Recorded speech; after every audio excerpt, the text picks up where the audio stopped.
A lot of people here are probably wondering how the governance system works, especially how people get promoted, demoted, and how they work within the system in China.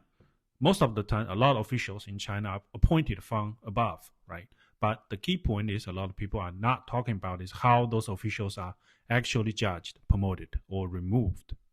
So in China, they use a KPI system. So to start with, most officials are cadres. Every post, every position comes with a performance scorecard. That is basically economic growth, jobs, social stability, environmental targets, safety records, and a poverty reduction. Some of the indicators are hard numbers, right? Some are one vote veto items. If you mess up those things, your career is probably going to stop. Every year, higher level authorities will review those data, look at inspections, and look at the instant records.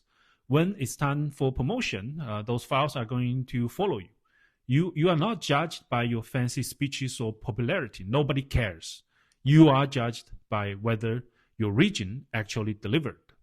Of course, at this point, we're going to compare this to the United States. As always, on paper, most of the time, politicians are accountable to voters, which I agree, but American politicians' KPI are a little bit different.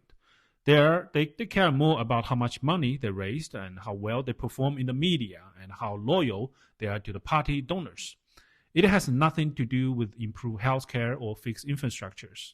If you win the election and keep your donors happy, you can stay office for decades until like in the 90s and got $1 million from stock market. Anyway, we're in the AI era right now, right? In China, AI is increasingly used to measure outcomes like pollution, safety, growth, and public service. But in the US, AI used to target voters, optimize messaging, and raise money. If you work in the marketing department, you know what I'm talking about.